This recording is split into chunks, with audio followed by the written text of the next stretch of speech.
BNP তারা আসলে আমাদের স্বাধীনতার শত্রু।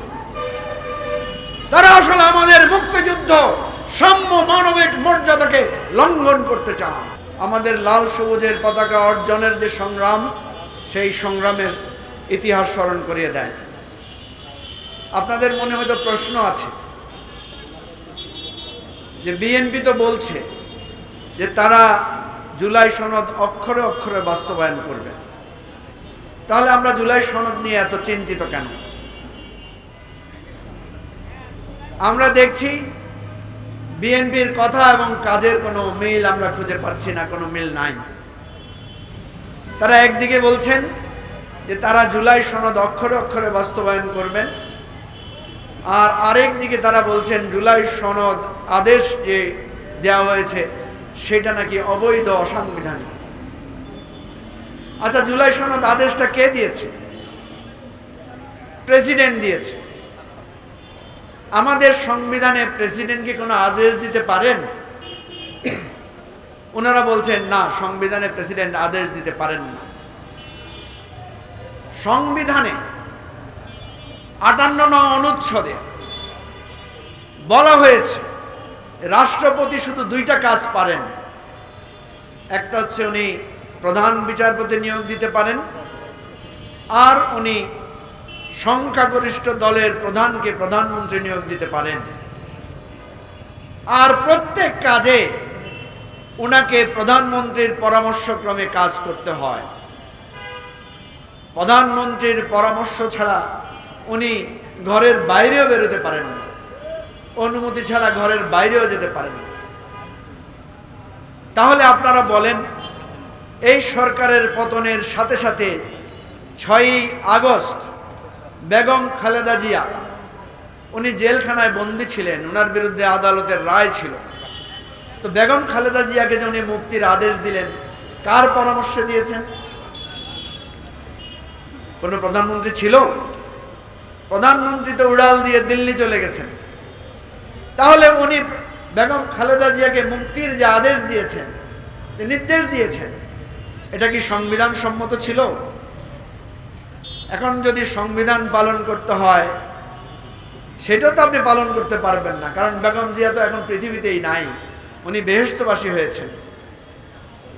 প্রিয় ভাই ও বন্ধুগণ, সুতরাং যেই কাজটা আমরা যখন গণ অভ্যুত্থানের মধ্য দিয়ে সঠিক মনে করেছি, সেইটাকে যদি আপনি এখন বিতর্কের জায়গায় আনেন, তাহলে আবার সবকিছুকে সংবিধানের আলোকে নতুন করে করতে হবে। আচ্ছা, না হয় বেগম খালেদা জিয়াকে উনি মুক্তি দিয়েছেন মির্জা ফখরুলের অনুরোধে। আপনারা দেখেছেন যে উনি বলেছেন মির্জা ফখরুল সাহেবের অনুরোধে উনি নাকি বেগম খালেদা জিয়াকে মুক্তি দিয়েছেন। মির্জা ফখরুল সাহেবের অনুরোধ, পরামর্শ এই রাষ্ট্রপতির কাছে সাংবিধানিকভাবে কি কোনো মূল্য আছে? মূল্য নাই।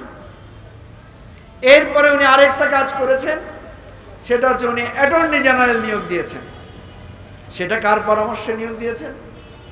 সেখানেও আপনি সাংবিধানিকভাবে কোনো উত্তর খুঁজে পাবেন না।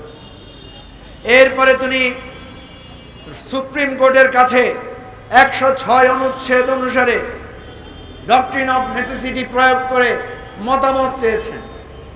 কার পরামর্শে চেয়েছেন? দিল্লি থেকে শেখ হাসিনার টেলিফোনে? শেখ হাসিনা তো তখন পদত্যাগ করে পালিয়ে গেছেন। তাহলে এগুলো নিয়ে বিএনপির কোনো প্রশ্ন নাই। 133টি অনুচ্ছেদ অধ্যাদেশ উনি জারি করেছেন। কার পরামর্শ? ডক্টর ইউনূসের পরামর্শ। এই যে জুলাই সনদ বাস্তবায়ন আদেশ, যাকে তারা বলছে অবৈধ, এটা কি প্রেসিডেন্ট নিজে করেছেন? এটাও তো ডক্টর ইউনূসের পরামর্শেই তিনি করেছেন। তাহলে দোষ তো প্রেসিডেন্টের না। এটা যদি অবৈধ হয়, তাহলে অবৈধ আদেশ তো দিয়েছেন ডক্টর ইউনূস। কি বলেন, এই প্রশ্নগুলো আমরা কি তুলতে পারি? এই প্রশ্নগুলো কি সঠিক?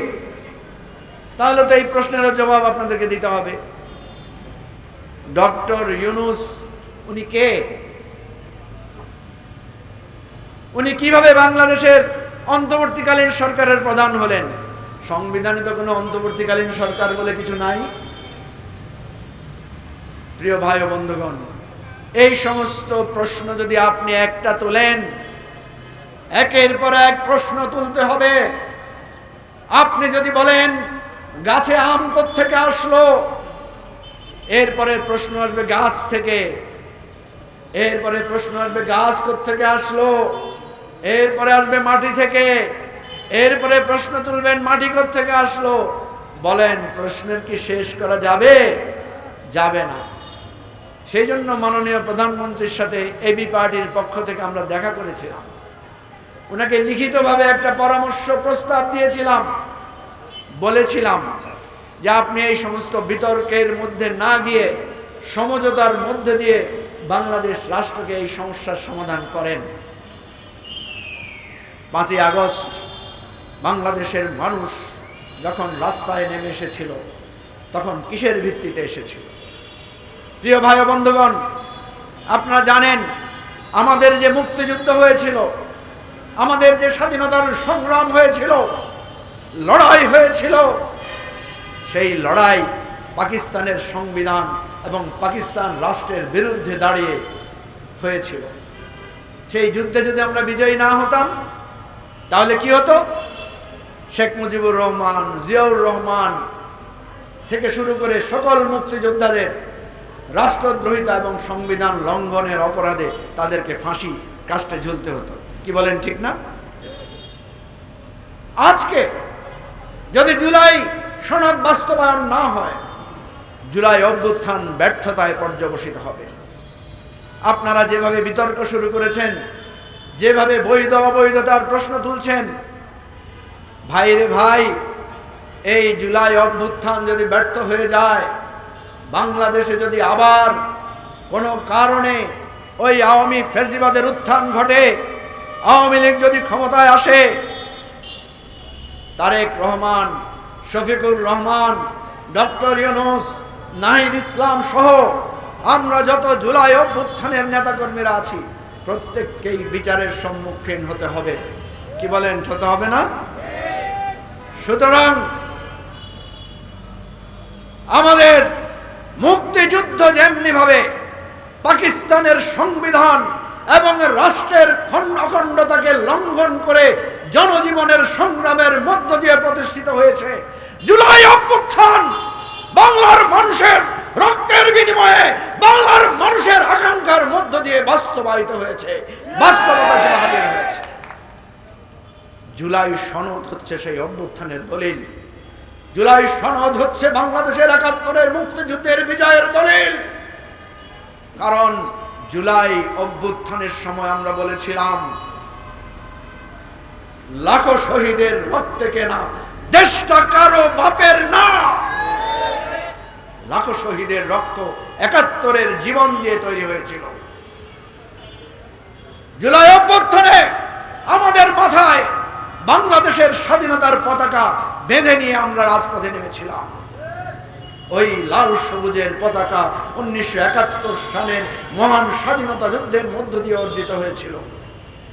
প্রিয় ভাই ও বন্ধুগণ, সুতরাং জুলাই সনদকে যারা অস্বীকার করেন, জুলাইয়ের অভ্যুত্থানের সাথে প্রত্যেকটা বিষয়কে যারা প্রশ্নবিদ্ধ করবেন, তারা আসলে আমাদের স্বাধীনতার শত্রু।